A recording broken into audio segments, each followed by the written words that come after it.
The fact that you can wheel your car into a petrol pump right now and pay 100 rupees a litre and whiz away is happening because the Indian economy is bending over backwards to make life easier for you. Which is why I find it very irritating when opposition parties attack the government when petrol and diesel prices go up. Either they don't understand economics or they pretend not to.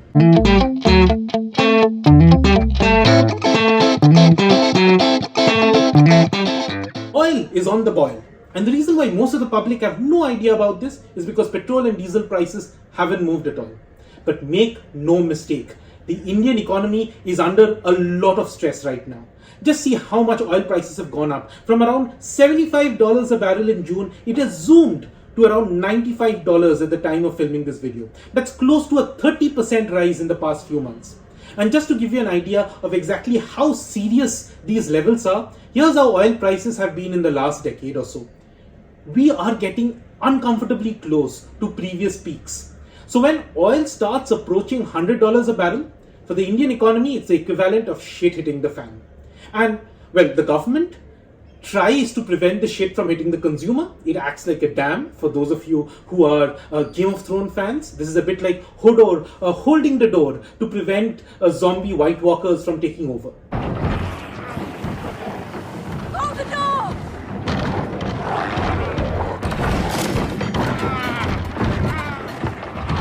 Hold the door!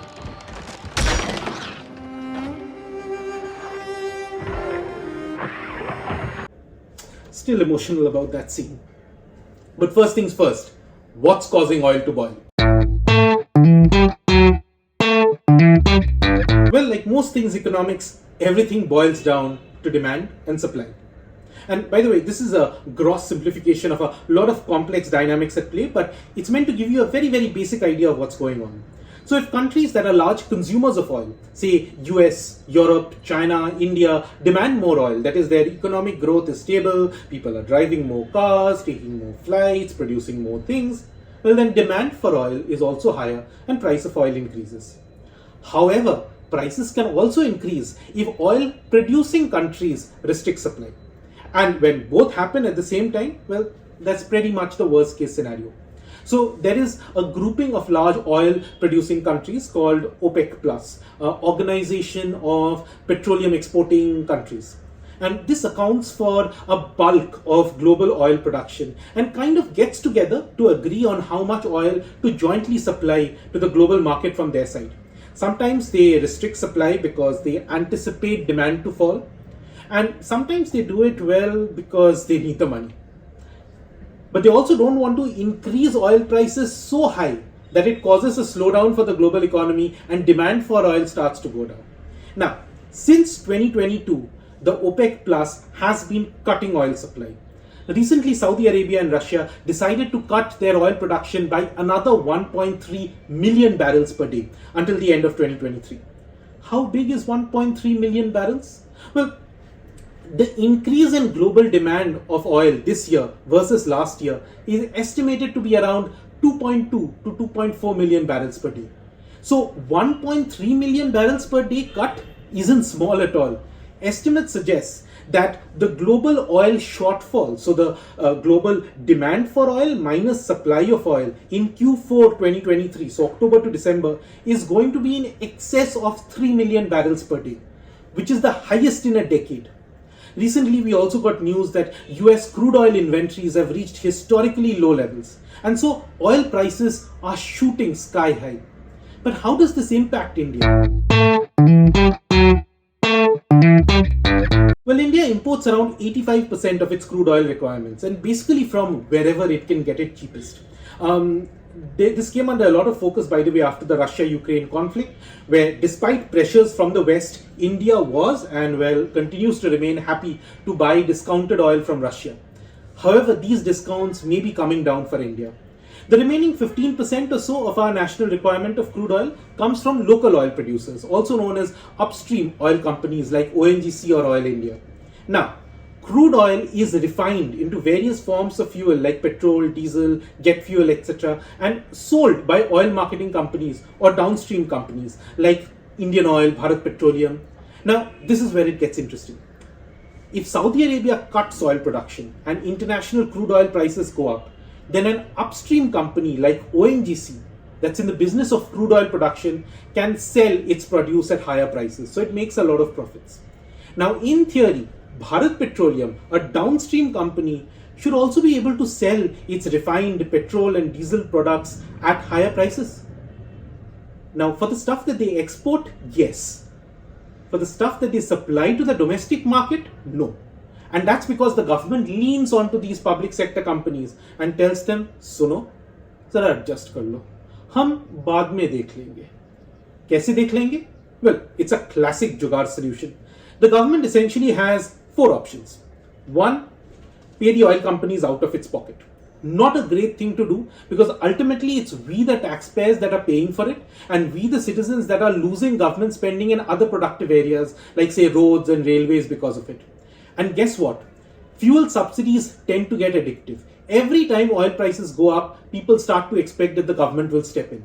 Now, the government has lately been taxing upstream oil companies like ONGC on the windfall gains that they make whenever crude oil prices go up, and they've been imposing export duties on downstream companies like Bharat Petroleum to discourage them from over-exporting petrol and diesel where they get higher prices. But the proceeds may still not be enough to stop a potential hit to the government's fiscal deficit, which is the difference between the expenditure and its own revenue, or roughly what the government needs to borrow every year. The target for FY24 is 5.9% of GDP, which is actually not at all healthy levels for India. We are in the process of cutting the flab down to closer to 4.5% of GDP. So yeah, we just don't have the government budget to pay for these oil subsidies. 2, and this may sound weird, but wait for a miracle. We did this, by the way, in 2022 and 2023. So when oil prices globally calmed down from around $120 a barrel to $70 to $80 per barrel, the government told downstream companies, you know what, you helped me by not raising petrol and diesel prices too much earlier. Let me make it up to you by allowing you to continue charging the same price. So when crude oil prices fell, the same Bharat Petroleum was buying oil globally at lower prices, but selling it domestically at higher prices. But this strategy obviously only works if oil prices come down in the future. 3, cut taxes. Fun fact, a big chunk of the petrol and diesel prices that we pay are taxes. Excise duty by the central government, VAT by state governments. So the central government can convince state governments and say, look, let's cut our taxes so that oil companies can raise petrol diesel prices without the consumer getting hit. But this, of course, goes back to the first point, which is that government finances will get hit. Lower taxes means higher fiscal deficits. And 4th, which is actually the simplest economic but the most complicated political thing to do, especially with a bunch of state elections around the corner and general elections next year, pass on the higher cost to consumers. Let them pay for higher petrol and diesel prices. But if they actually went for option 4, which is increasing petrol and diesel prices, how would that impact the economy? First, and the very obvious impact comes on to inflation. There is a direct impact. So petrol and diesel accounts for around 2.3% of the consumer inflation basket. But there's also an indirect impact. Higher fuel prices means that other transportation costs start to go up.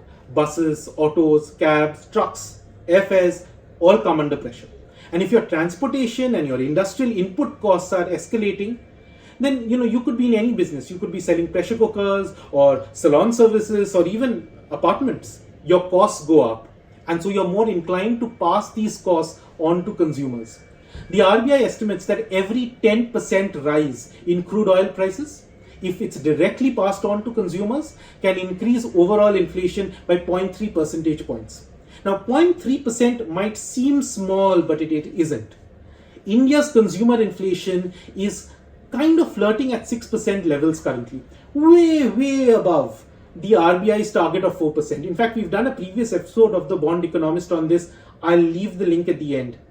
Now, much of India's high inflation is being driven by higher food prices, but the broader basket in things like transport, clothing, household items have largely been stable. But if you have a shock of higher fuel prices, this dynamic could potentially change. And if inflation is too high for too long, the RBI will come under pressure to further tighten monetary policy to control inflation, which in turn can push interest rates higher. Second problem, growth. When retail prices of fuel go up, it hits our wallets. So we start to spend lesser money on other purchases. The RBI estimates that for every 10% increase in crude oil prices, that takes off around 0.15 percentage points from our GDP growth. So say the government is expecting 6.5% growth in FY24, and let's say fuel retail prices went up by 20%. This metric would suggest that growth would then slide down closer to 6% levels. Also remember that India is not going to be the only country facing higher oil prices. Rising oil prices create similar problems for other countries. And we rely on consumers, say in US or Europe, to support our exports. And in the past, exports have been a major driver of India's growth engine. So yeah, higher oil prices creates a really, really slippery slope for growth. Third problem, the external sector. So in economics, if you try to control something, other things tend to go out of control. So as a government, you may want to keep petrol prices on hold, but that creates two problems. First, it means that the demand for oil will still remain high. If your petrol bill hasn't gone up by say 20%, why would you want to reduce your car travel? And two, your consumption of other goods and services still remains strong. So again, if your petrol bill did go up by 20%, would you still be interested in buying a new phone? Which means that the import demand of say chips that go into these phones would go down. So when global oil prices go up, but domestic petrol diesel prices stay same, India's imports get hit in two ways. One, obviously the imported oil gets expensive, and two, because retail prices are not increased, the demand for imports also remains high. So India's current account deficit, which is the difference between the foreign exchange outflows through imports and versus the inflows that we get through exports and foreign remittances, this difference starts to widen. Why is this a problem? Well, because unless you have foreign capital, so foreign investment, loans, etc., filling up the gap, you're essentially losing foreign currency. And so your own currency starts to depreciate. Worst case scenario is that your current account deficit is so large and out of control that your currency goes into a tailspin. Of course, India is far from there. But remember, every 10% increase in global crude oil prices leads to India's current account deficit going up by around 0.4% of GDP. So a 30% rise in global crude oil prices, well, that would mean the current account deficit rising by around 1% of GDP. Now, India's deficit in FY23 was around 2% of GDP. And for India, whenever current account deficit exceeds 3 to 3.5% of GDP, people start to get worried. The worst nightmare for any emerging market is a combination of high current account deficit and high fiscal deficit. That is, the government is spending too much and people are importing too much. You'll find that any emerging market in distress ends up grappling these two problems.